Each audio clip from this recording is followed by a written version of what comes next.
On serait peut-être tenté de dire ce sont les Beatles, pourquoi pas Michael Jackson. Pas tout à fait. Non. D'abord, les chiffres que je vais vous donner, c'est à peu près, parce que comme c'est dans tous les pays du monde, on n'est pas à un petit million près, William. Mais c'est quand même à peu près sûr. Mais vous avez tous les chanteurs. Si Est-ce que vous avez la chanteuse la plus célèbre à Bombay? Est-ce que vous avez les chiffres? Non, mais faut chercher les Américains. Le premier, le numéro 1, je vous aide, il a une banane et des rouflaquettes. Ah oui, d'accord. Regardez-le, voilà. Elvis. Exactement, il s'agit d'Elvis Presley qu'on va voir ici en Europe. Regardez-le pendant son service militaire en 1958. Là, ici, des autographes aux Pays-Bas, pour être précis. Alors, sur toute sa carrière du début des années 50 jusqu'à non pas sa mort en 77, mais jusqu'à maintenant, puisqu'il vend encore, il a dépassé le milliard de disques vendus, c'est incroyable. Et oui, 1 milliard, ils ne sont que 3 artistes dans ce cas à avoir dépassé le milliard. Le deuxième est aussi américain, puisque c'est Michael Jackson, oui, qui a commencé sa carrière encore plus jeune qu'Elvis et qui lui aussi vend encore aujourd'hui. Il fait également partie du club du milliard et plus de disques vendus. Et effectivement, aussi, on a dans ce club très fermé les Beatles.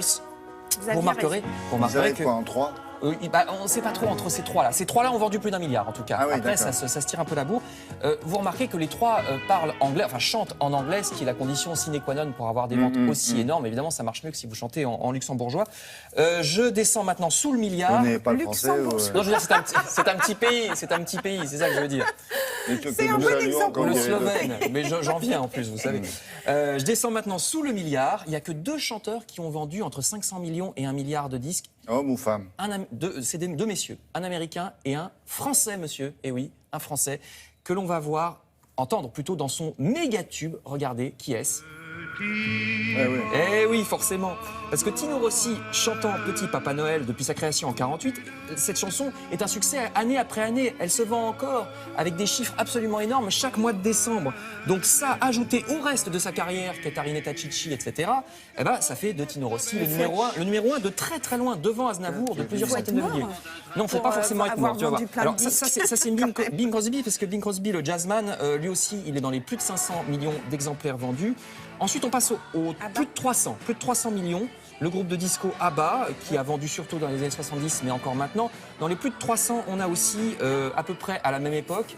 Oui, vous aimez ça. La chorégraphie était assez simple, mais c'est bien quand même. Sir Elton John, qui lui aussi est dans le club des plus de 300. Alors, vous voyez que ça commence à se diversifier niveau nationalité. On a des Suédois, des Anglais, aussi un monsieur espagnol.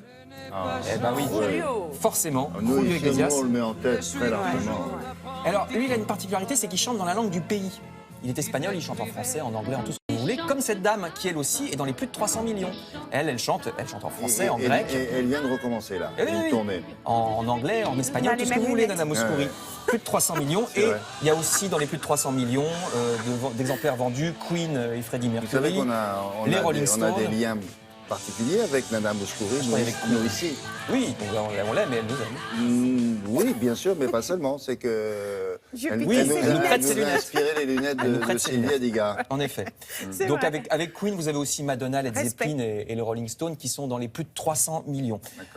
Tout ça, c'est par artiste ou par groupe. Je termine avec un petit mot sur les albums. Pour un album vendu, par exemple. Le numéro 1, on l'a déjà vu, c'est Thriller en 82, puisque Michael Jackson a vendu entre 50 et 60 millions d'exemplaires de Thriller. Mais alors le numéro 2, je ne savais pas que les amateurs de musique dans le monde étaient aussi rebelles, puisque le numéro 2 des albums dans le monde, de tous les temps, c'est Les Hurlements de AC/DC, le groupe australien de hard rock qui crie très fort, qui va finir par se faire mal à la gorge d'ailleurs. Donc ça, c'est un concert dans les années 90. Danser, on saute très fort, on se prend la tête. On danse pas. C'est pas étonnant. Voilà, alors cet album, l'album Back in Black, ce serait vendu à plus de 50 millions d'exemplaires. Donc de AC/DC, il y a aussi Pink Floyd et Whitney Houston dans un genre moins dangereux pour les tympans. Mais c'est fini, vous avez remarqué. Tu vas avoir des ennemis. Non, mais ça crie moins fort. Non, mais... Bon, vous avec le reste vous remarquerez que je vous parle que de succès anciens, et c'est normal, puisque depuis les téléchargements, ça baisse. Les ventes baissent de 10 à 20% chaque année, donc peut-être qu'on n'aura plus jamais d'aussi énormes ventes. C'est une vente d'un des premiers enregistrements, l'enregistrement qui a convaincu que c'était des vedettes. Oui, Martin. Voilà. C'est lui qui l'a convaincu qu'il fallait signer ces 4 garçons-là. Si vous nous écoutez en Angleterre, c'est pas à Liverpool même, c'est à Warrington. C'est pas loin. Voilà, juste à côté. Merci beaucoup. On passe au cinéma maintenant.